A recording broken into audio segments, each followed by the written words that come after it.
भिलाई का लोहा देश के साथ साथ दुनिया भी मानता है। और आज मेरे साथ जो शख्स हैं जिसकी हम बात करेंगे वो देश ही नहीं दुनिया में भी भिलाई का परचम लहरा चुके हैं, भिलाई का झंडा गाड़ चुके हैं। बैंक ऑफ अमेरिका के एमडी रहे, उसके बाद साउथ ईस्ट के सीईओ रहे और आज वतन वापसी उनकी हो चुकी है, देश के लिए कुछ करना चाहते हैं। नाम है राजकुमार सिंघल और भिलाई एजुकेशन ट्रस्ट के ट्रस्टी भी हैं जो शिक्षा के लिए बेहतर काम करते हैं और ज़रूरतमंद जो बच्चे हैं जिनकी पढ़ाई से लेकर उनके जो भरण पोषण है उनका इंतज़ाम वो करते रहते हैं और लगातार समाज सेवा के लिए काम करते हैं। अभी फ़िलहाल भिलाई लौटे हैं और मुंबई में रहते हैं। बात करेंगे चूँकि भिलाई का पानी है और भिलाई का जो लोहा पिघलता है उसी प्रकार उन्होंने परचम लहराया है और उन्होंने अपनी चमक बिखेरी है। सर, स्वागत है आपका भिलाई टाइम्स में। और कैसा लग रहा है, भिलाई काफ़ी दिनों बाद लौटे होंगे आप? पहले तो बहुत बहुत धन्यवाद भिलाई टाइम्स का कि आप लोग आए यहाँ पे। भिलाई में एक्चुअली काफ़ी आता रहता हूँ, तो ऐसा नहीं कि बहुत दिनों बाद आया हूँ, बट भिलाई जब भी आता हूँ मुझे बड़ा अच्छा लगता है, बड़ा सुकून आता है। यहाँ पले बड़े, यहाँ पैदा हुए, पले बड़े और यहाँ 12वीं तक हमने पढ़ाई की, तो काफ़ी अच्छा लगता है। सर, स्कूलिंग कहाँ कहाँ हुई है आपकी और वो दौर कैसा था स्कूलिंग का? बड़ा अच्छा था एक्चुअली। भिलाई में हमेशा एजुकेशन के मामले में भिलाई हमेशा काफ़ी अग्रसर रहा है। हमेशा पढ़ाई लिखाई यहाँ पे काफ़ी आगे रही है, बड़े पेरेंट्स लगे रहते थे बच्चों के साथ। तो मैंने एजुकेशन मेरी स्कूल में एक्चुअली मैंने 2-3 स्कूल में की। पहले एमजीएम में था, फिर ईएमए में सेक्टर 5 में था, फिर आखिरी में मैंने डीपीएस में लास्ट के 3 साल डीपीएस के में निकाले। और डीपीएस में एक्चुअली हम लोग पहले बैच था हमारा, तो जब हम 12वीं हमें पास की तो हमारा पहला बैच था जो 12वीं पास किए थे। सो ज़्यादातर यार दोस्त मैं थोड़ी बिज़नेस फैमिली से था, लेकिन हमारे यार दोस्त सारे थे जिनके पेरेंट्स प्रोफेशनल थे और बीएसपी में काम करते थे। मैं एक्चुअली उनको काफ़ी कंट्रीब्यूशन दूंगा कि वो पढ़ाई लिखाई में लगे रहते थे, इसलिए हम भी लग गए उनके साथ। बैंक ऑफ अमेरिका नाम बड़ा है, पद भी बड़ा था आपका, एमडी थे वहाँ पे। लोग जानना चाहेंगे कि आपका काम क्या होता था और कैसे काम करता है बैंक ऑफ अमेरिका? तो बैंक ऑफ अमेरिका मैंने 1996 में डीएसपी मेरिल लिंच ज्वाइन किया था और उस कंपनी के काफ़ी रूप स्वरूप बदले और आखिरी में वो बैंक ऑफ अमेरिका ने जब मेरिल लिंच को जो ग्लोबल क्राइसिस हुई थी उस समय ख़रीदा था, तो हमारा हिंदुस्तान में भी मर्जर हो गया था बैंक ऑफ अमेरिका और मेरिल लिंच का। पूरे 24 साल मैंने एक कंपनी में काम किया, बहुत अच्छा लगा। मेरा ज़्यादातर करियर फिक्स्ड इनकम ट्रेडिंग में भी था, जिसमें हम ये जो गवर्नमेंट सिक्योरिटीज़ होती हैं उनकी ख़रीद बेच वगैरह करते हैं और लोग कस्टमर को हम लोग उसमें सपोर्ट करते थे।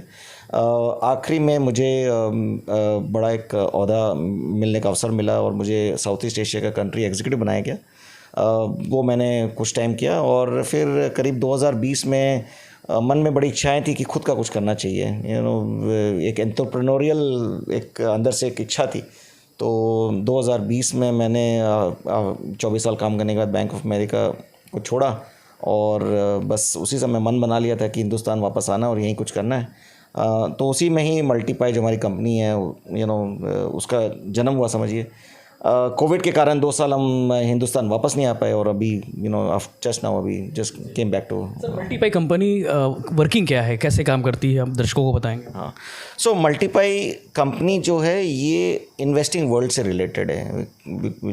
जैसे कि मेरा पूरा करियर इन्वेस्टिंग वर्ल्ड में रहा, तो हमने सोचा इसी में ही आगे कैसे कंज्यूमर को हेल्प किया जाए।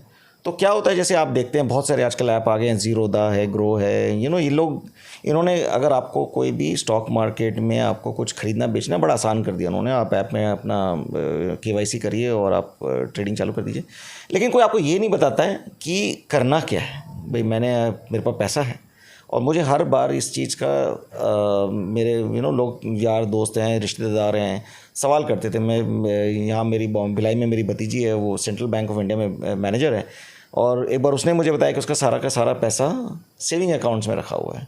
अब सेविंग अकाउंट क्या देता है, 2% 3%। तो इसी से लगा कि इसकी ज़रूरत बहुत लोगों को है, जिनको हम बताएं कि अगर आपके पास लमसम पैसा है या आपका रेगुलर पैसा आ रहा है, उसको इन्वेस्ट करने में हम लोग हेल्प करते हैं। तो हम इसको कई तरीके हैं इसको करने के। हमने जो किया है इसके लिए हमने क्या किया है, एक ऐप बनाया है जो कि एप्पल स्टोर और एंड्रॉयड सब में है। ऐप में आज अभी करीब 70,000 यूज़र हैं और ये इनकी एक कम्युनिटी बनी है और कम्युनिटी में लोग एक दूसरे को फॉलो कर सकते हैं, एक दूसरे का जान सकते हैं कि वो क्या कर रहे हैं, वो क्या सोच रहे हैं, उनसे बात कर सकते हैं। इसको आप समझ सकते हैं ट्विटर फॉर इन्वेस्टिंग कह सकते हैं इसको आप। तो जब आप आते हैं एक दूसरे को फॉलो करते हैं, एक दूसरे का पोर्टफोलियो देखते हैं, उसके बाद आप एक दूसरे से बातचीत कर सकते हैं, उसके बाद आप अपना खुद का डिसीजन लेके आप हमारे ऐप के थ्रू खरीद बेच सकते हैं। लोग इन्वेस्ट कर रहे हैं सर। एक दौर था कि लोग डरते थे कि म्यूचुअल फंड, शेयर मार्केट बड़ा खतरा है, यहाँ नहीं आना है। तो अब क्या ट्रेंड से चेंज हुआ है? हाँ, बहुत। आई थिंक ये कोविड ने उसमें काफ़ी मदद करी है। तो आप देखेंगे कि म्यूचुअल फंड में एक चीज़ होती है SIP, सिस्टमेटिक इन्वेस्टमेंट प्लान, जो हर आदमी हर महीने जो भी 2,000, 5,000, 10,000, 20,000, लाख रुपए जितना भी डालना वो डालता है। इसका अगर आप ट्रेंड देखें 3-4 साल में, ये अमाउंट करीब समझ लो एक टाइम में होता था 2,000 करोड़ महीने का, ये अभी बढ़ बढ़ के हो गया 12,000 करोड़ महीने का। तो अभी आपके दर्शकों को पता है कि नहीं पता है मुझे, बट ये पिछले 1 साल से जो बाहर के निवेशक FIIs जिनको बोलते हैं, उन्होंने काफ़ी बेचा है माल। मेरे हिसाब से 2-3 लाख करोड़ का उन्होंने माल बेचा, लेकिन बाज़ार में उसका इतना इम्पैक्ट नहीं आया, बिकॉज रिटेल इन्वेस्टर जो है हमारे, ये जो 12,000, 10,000 करोड़ महीने का जो आ रहा है और साल का 1,00,000 1,15 लाख करोड़ आ रहा है, इसने काफ़ी मदद करी है बाज़ार को संभालने में। तो मेरे हिसाब से म्यूचुअल फंड के ऐड भी आते हैं, म्यूचुअल फंड सही है। म्यूचुअल फंड एक अच्छा रूट है लोगों को इन्वेस्ट करने के लिए, लोगों ने किया है, लोगों के पैसे भी बने हैं, और मेरे हिसाब से ये इन्वेस्टिंग जो ट्रेंड है ये मुझे लगता है कायम रहेगा, बढ़ेगा। सर, भिलाई एजुकेशन ट्रस्ट के बारे में बात करेंगे, चैरिटेबल ट्रस्ट के बारे में। आप लोग इसको कैसे तैयार किए? मतलब आपको क्या लगा था कि बनाना चाहिए? आप कहीं और थे, हांगकांग में भी लंबे समय रहे, 10 साल रहे, अभय पांडे जी बाहर रहे, जूही शुक्ला जी बाहर रही, तो आप लोग कैसे ज्वाइन हुए उसके बाद और क्यों तैयार किए?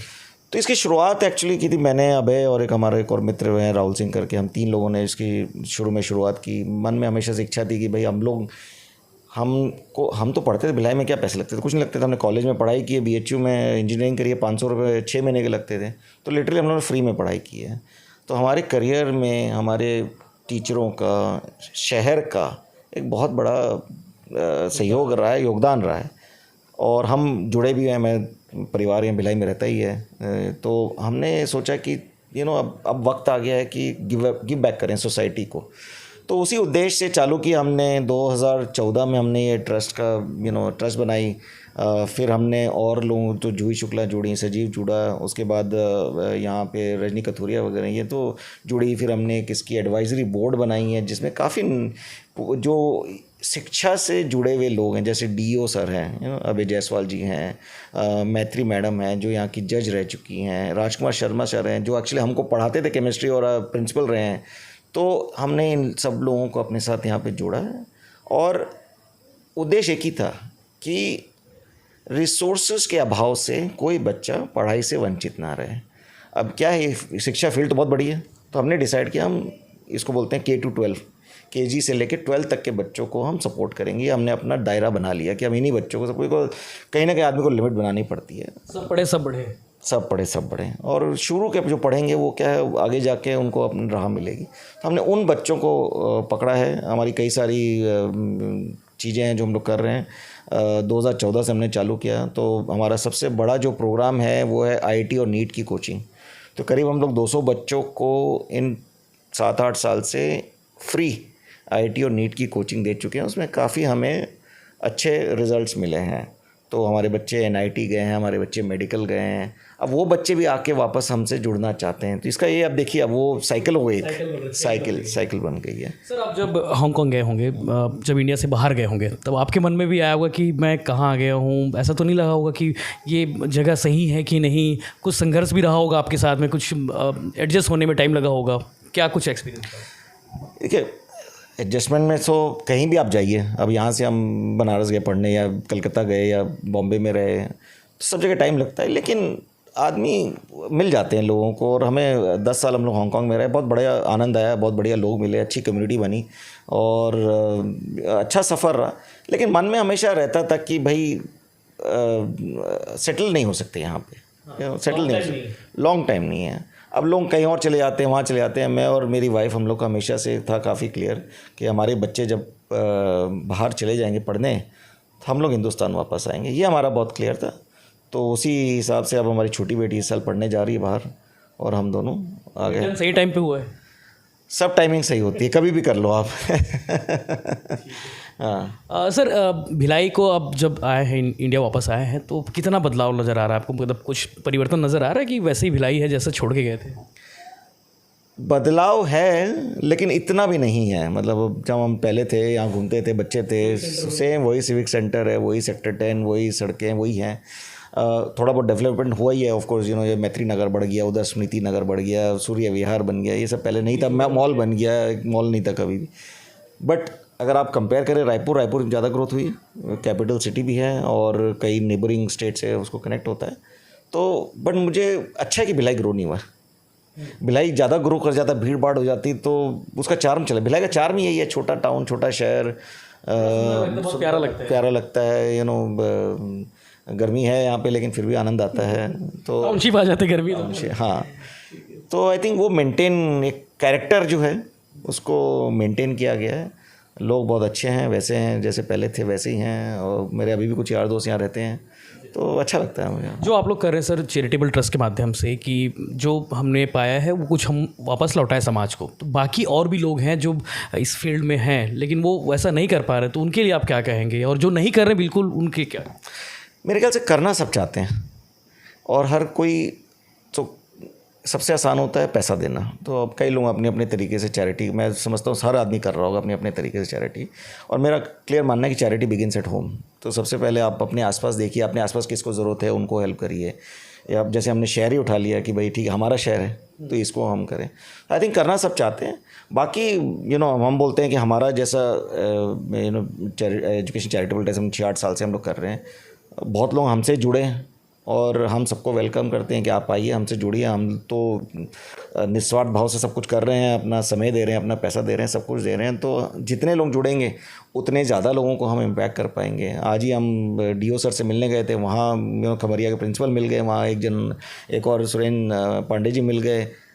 हर आदमी मिलता है, नया आइडिया देता है, और हर आदमी अपनी तरीके से कंट्रीब्यूट करना चाहता है। अभी मैं आपको बताता हूँ, अभी वही खमरिया प्रिंसिपल सर मिले, उन्होंने पेरेंट्स का एक एसोसिएशन बना लिया है स्कूल, गवर्नमेंट स्कूल के लिए। उन पेरेंट्स ने कंट्रीब्यूट किया है कि वहाँ पे बढ़िया टॉयलेट बनाया जाए। बताइए, उन्होंने 80,000 लाख रुपए इकट्ठा कर लिया सरकार, उन्होंने पेरेंट्स की इच्छा से, और सब ने कोई 1,000 रुपये दे दिया, 2,000 रुपये दे दिया। तो इसका मतलब क्या है, हर आदमी जितना भी सक्षम है अपनी तरीके से कोशिश करता है कि मैं कुछ करूँ। लोगों को प्लेटफॉर्म नहीं मिलता है, तो हम लोग का ये आइडिया है कि भाई एक प्लेटफॉर्म बनाया गया है, इस पे आप जुड़िए। हमारे पास टैक्स बेनिफिट भी है, हमारे पास रिसोर्सेज, हमारे पास लोग हैं, हम काम कर रहे हैं। आप बहुत कुछ कर सकते हैं। आपको एक बच्चा स्पॉन्सर करना, आप एक बच्चा स्पॉन्सर करिए। आपको एक चीज़ स्पॉन्सर करनी है, आप एक करिए, कुछ भी करिए। लेकिन ऐसे कई सारे होंगे, मैं ये बोल रहा हूँ कि हमारे ही नहीं। तो या तो आप खुद से करें तो अच्छा है, नहीं कर पाते तो आप किसी के साथ एसोसिएट हो सकते हैं। सर अभी अभय पांडे जी का क्या चल रहा है? वो लोग उनको, भिलाई के लोग तो मतलब भिलाई का छत्तीसगढ़ के लोग उनको जानते हैं कि 10 करोड़ रुपए दिए थे IIT बॉम्बे को। अभी क्या चल रहा है सर का? नहीं, वो हाँ अच्छे मित्र हैं, मिलते रहते हैं, मुलाकात होती रहती है। एज ए साइड में वो सबकी मन में इच्छा है कि अपने अपने हिसाब से जो आदमी जितना करना चाहे। उसने बहुत बड़ी धनराशि दी है और उसका जो भी एक इंस्टीट्यूट बन रहा है वहाँ पे, तो आई थिंक बहुत अच्छा काम किया, बहुत सराहनीय काम किया। हमारे पूरे बैच में मैं नहीं जानता किसी ने इतनी बड़ी धनराशि दी है। और यहाँ पे धनराशि इंपॉर्टेंट नहीं है आपने कितनी दी, इंपॉर्टेंट ये है कि उन्होंने दी।